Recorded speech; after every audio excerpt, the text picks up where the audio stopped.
There is a billion-dollar industry that has spent the last 30 years telling you the same thing. Read the right book. Change your mindset. Think like the wealthy. Fix your relationship with money, and everything else will follow. Morgan Housel wrote a book about it. It sold 5 million copies. Dave Ramsey built an empire on it. Thousands of YouTube channels are built on it.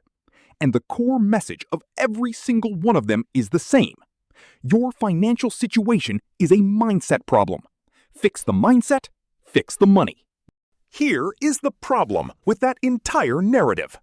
If mindset is the answer, if changing how Americans think about money is the solution, then why is American credit card debt sitting at $1.277 trillion right now? $1.277 trillion. U.S. credit card debt as of Q4 2025. The highest ever recorded in history. Federal Reserve Bank of New York. That is not a mindset problem. That is a record set in 2025 after 30 years of the self-help industry telling Americans to think differently about money. In this video, I am going to show you 3 things that will change how you see money psychology forever. Not the self-help version, the real version, the scientific version, the one the financial industry does not want discussed. First, the specific psychological bias that banks have reverse engineered into a $40 billion per quarter debt trap. Second, the neuroscience behind why financial stress literally rewires your brain to make worse decisions and who profits when it does. Third, the status quo trap, the design feature hidden inside every financial product that profits from your paralysis. And at the end, the final reveal that reframes everything. Stay until the end for that one. Before we go further, if you are new here, subscribe right now. This channel covers the financial systems and economic stories that nobody else is breaking down. Hit subscribe and turn on notifications so you do not miss what is coming next. I want to be precise about something before we go any further. Behavioral finance is real. The science is real. Cognitive biases are real and documented. Daniel Kahneman won the Nobel Prize in Economics for proving that humans are not rational financial decision makers. Amos Tversky, Richard Thaler, decades of research, thousands of studies. The science is not in question. The self-help industry took that science and said, now that you know about these biases, you can fix them. Understand loss aversion, and you will invest better. Recognize your scarcity mindset, and you will save more. The books, the courses, the podcasts, all built on this premise. Here is what they left out. The financial industry read the exact same research, and they did not use it to help you. They used it to engineer every product, every system, every interface around your psychological weak points. The same biases the self-help books tell you to overcome are the mechanisms the financial system is built to exploit. These are not personal failures. They are universal human features baked into our neurobiology. And the system was reverse engineered to turn them into revenue. Let me show you exactly how. 3 revelations, starting with the one that will make you look at your credit card differently for the rest of your life. Loss aversion. This is the most documented psychological bias in all of behavioral economics. Kahneman and Tversky proved it decades ago. The finding is this. The pain of losing something is psychologically approximately twice as powerful as the pleasure of gaining the same amount. Losing $20 hurts you roughly twice as much as finding $20 feels good. This is not a character flaw. This is how human brains evolved. It kept our ancestors alive. The problem is that financial products are not savannas, and the institutions running them know exactly how your brain is wired. Here is what loss aversion looks like in the debt trap. You carry a credit card balance. You know you should cut spending to pay it down. But cutting your spending feels like a loss. Every dollar you do not spend feels like something being taken from you. Paying off debt feels smaller, abstract, in the future. Your brain, wired by 2 million years of evolution, chooses to avoid the immediate loss. Every time. And the bank has known this since the first credit card was issued. But in December 2025, something got confirmed that makes this even darker. A joint study from King's Business School in London and the Federal Reserve Board, one of the most authoritative financial research institutions in the United States, published findings that should be headline news. Finding 1. Roughly 4 in 5 credit limit increases in the United States are not requested by consumers. They are automatically initiated by banks. Finding 2. These automated increases add more than $40 billion in additional available credit every single quarter. Finding 3. Banks are significantly more likely to raise limits for borrowers who already carry a balance, people already in debt. Read that again. The bank is not raising your limit as a reward for good financial behavior.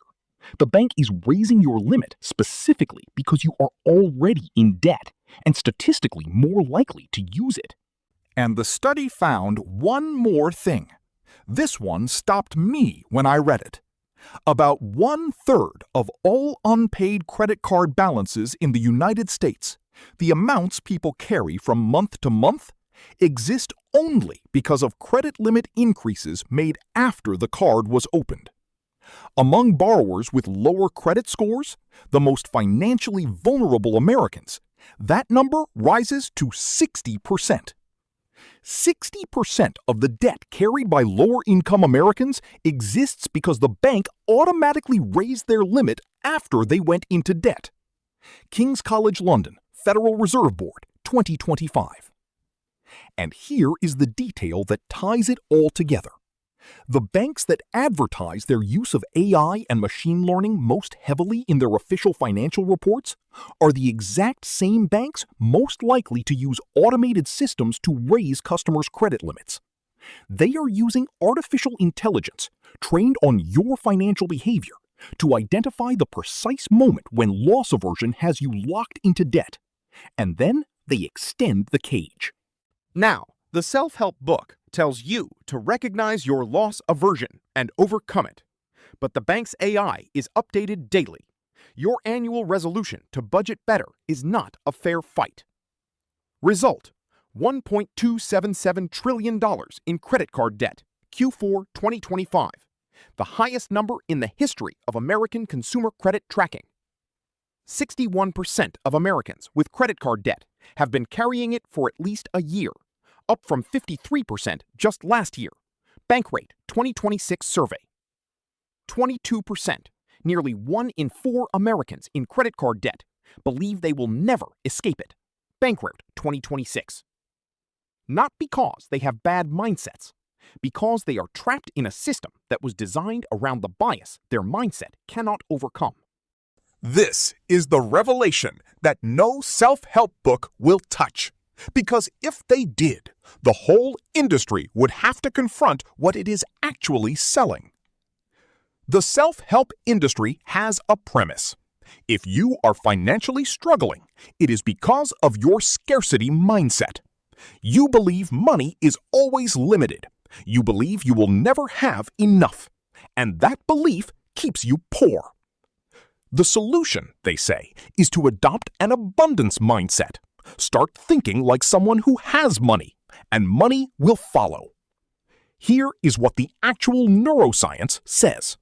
Researchers at Princeton, Harvard, and institutions across the world have studied what financial scarcity does to human cognition. Not what people believe about money, what actually happens inside a brain that is operating under financial pressure. Finding: people in financial hardship take out loans at higher interest rates, save less, become more present biased in every economic choice, and participate more often in lotteries, compared to financially stable people facing identical decisions. NIH/PMC research. That sounds like bad decisions, and it is. But here is the critical finding. The mere feeling of not having enough, regardless of the actual amount of money available, triggers a scarcity mindset that fundamentally changes how the brain processes financial decisions. It is not the poverty that causes the bad decisions first. It is the psychological experience of scarcity. The brain under scarcity enters a tunnel. It focuses intensely on the immediate shortage, and in doing so, it loses cognitive bandwidth for everything else. Think about what that means in practice. You are behind on rent. You are worried about the car payment. You are trying to figure out how to cover groceries. Your brain is in full scarcity mode. Your prefrontal cortex, the part responsible for long-term planning and rational financial decisions, is suppressed.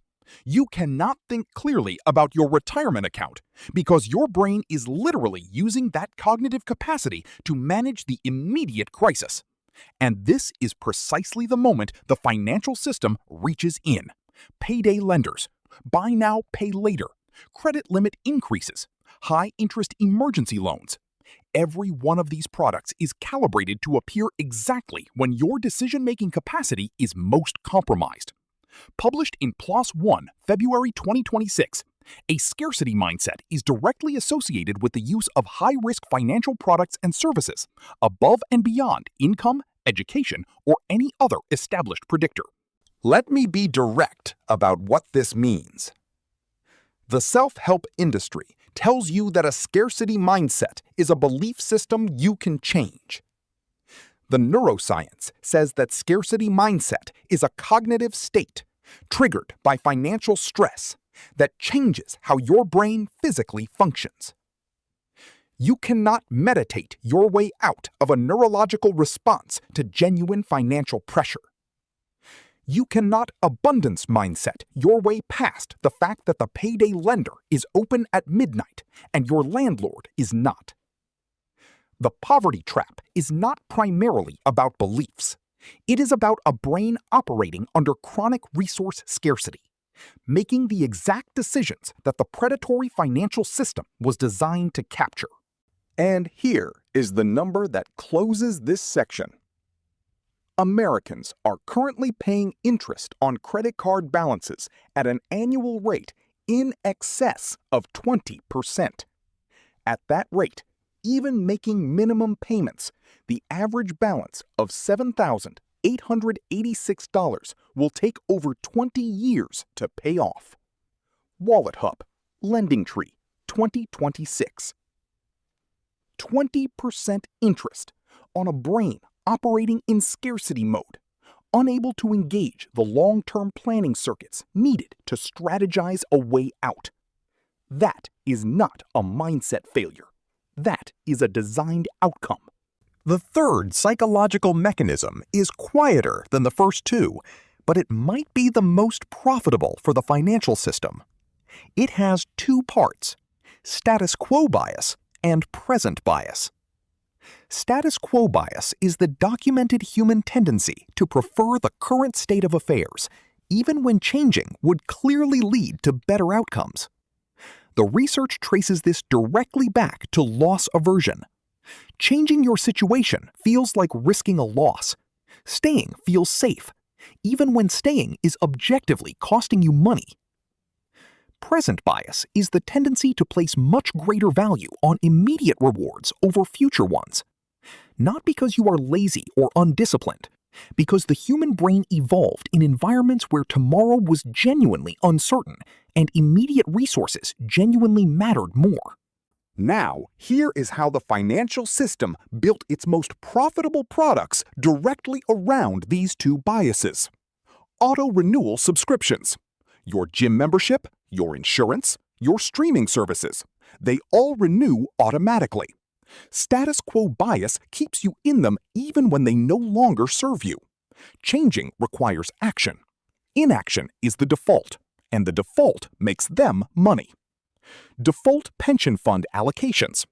Most workplace retirement plans enroll you in the most conservative default fund, often delivering the lowest returns. Status quo bias keeps 90% of employees in the default their entire career. The fund managers collect fees on assets that are underperforming what a different allocation would deliver. Present bias in spending. The financial industry documented this explicitly. Contactless payment, tap to pay, was specifically designed to reduce the psychological pain of spending by removing the physical act of handing over cash or typing a PIN. Industry strategy documents confirm frequent, small, contactless transactions numb customers to the loss of money associated with spending, causing small purchases to accumulate into significant debt. This is the stated behavioral design goal, not a side effect. Let me give you the full picture of what this looks like across a single financial life. You have a savings account paying 3%. Inflation is running above that. Your real return is near zero or negative.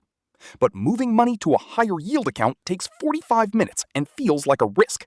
Status quo bias keeps you where you are. The bank keeps the spread. You have a credit card with a 22% interest rate. A balance transfer card offers 0% for 18 months. The transfer would save you thousands, but it requires an action. Present bias makes the future savings feel distant. You stay. The card company keeps the interest. Your employer matches retirement contributions up to 6% of salary. You are contributing 4%. Increasing to 6% would cost you nothing. The match makes it net positive from day one. But present bias makes the slightly smaller paycheck today feel more real than the doubled retirement growth over 30 years. You do not change it. The matching money you left on the table compounds for your employer's balance sheet, not yours. The self-help industry calls all of this a mindset problem. The behavioral science calls it status quo bias and present bias, universal human cognitive features documented across every culture on Earth. The financial industry calls it revenue. Every financial product that profits from inaction, and there are hundreds of them, was designed specifically because the behavioral science told them inaction would be the default for the majority of their customers. This is not accidental. This is architecture. Let me put a number on what these three mechanisms cost the average American. Loss aversion keeps you in debt longer. The average American in credit card debt has been carrying it for over a year. At 20% interest on a balance of $7,886, the average, that is $1,572 in interest per year. $1,572 per year lost to interest on the average credit card balance, not to spending, just to the cost of being in debt. Scarcity mindset costs you in higher interest rates on every loan. Payday loans running 300% APR. Subprime auto loans at 18%. Emergency credit at 29%. Status quo bias costs you in missed retirement matching. Employees who do not maximize their match leave an average of $1,336 on the table annually. AARP research. Combined annual cost to the average financially stressed American, estimated $4,000 to $8,000 per year, lost not to bad spending, but to the psychological mechanisms these systems were designed to exploit. Now, here is what this means for the wealth gap. We made a video on this channel about how the wage gap and tax system widen inequality over time. Money psychology is the third accelerator that nobody names. The wealthy are not immune to cognitive biases. Loss aversion, scarcity mindset, present bias. These are human universals. The difference is that wealth provides a buffer. You can make a bad financial decision with a six-figure portfolio and recover. You cannot make the same mistake with a $700 savings account and $400 in credit card debt. The psychological cost of financial stress compounds just like interest does, and it compounds against you. There is one thing inside all of this that does give me something like hope. Naming the mechanism changes your relationship to it. When you understand that the credit limit increase was not a reward, it was an algorithm targeting your loss aversion, you can see it differently. When you understand that the scarcity tunnel is a neurological state, not a character trait, you can build external systems to protect your future self from your present self. Automatic savings transfers, automatic retirement increases, blocking contactless payment on non-essential categories. These are not mindset fixes, they are system fixes. You are building a counter-architecture. The system used behavioral science to design the trap. You can use the same knowledge to engineer your way around specific walls. Here is the final fact, the one that reframes everything else in this video. Loss aversion, the bias banks built $40 billion of automated credit expansion around, is not a human invention. It is not a product of modern consumerism. It is not social media. It is not capitalism. Tufted capuchin monkeys, our evolutionary relatives, display loss aversion in controlled experiments. The same psychological weighting of loss over gain. In a species with no exposure to credit cards, banks, or financial products. This bias is older than civilization. It is baked into the mammalian brain. It exists because it kept our ancestors alive. The financial system we are living in was built in the last 50 to 70 years. It was built by humans, using research, into brains that took 2 million years to develop the exact features those researchers were targeting. That is the asymmetry the self-help industry never names. They say, fix your mindset, as if your mindset is a software update. But the biases in question are not software. They are the operating system. They cannot be patched with a 5-step plan. The financial system, built in decades by teams of behavioral economists, data scientists, and product designers, has had 50 years to calibrate itself to those operating system features. The playing field is not level. It was never designed to be. And the self-help book that tells you to fix your money mindset, without naming the system that benefits from your biases remaining unfixed, is not giving you the full picture. Money psychology has nothing to do with mindset. It has to do with a neurological feature of the human brain that is 2 million years old, and a financial system that is 50 years old, designed by behavioral scientists to monetize that feature. That is the real science. And now you know it. If this video gave you something nobody else has given you, share it with someone who needs to hear it. Subscribe if you are not already. We are going deeper on every one of these systems. And drop a comment below. Tell me, which revelation hit you the hardest? I will see you in the next one.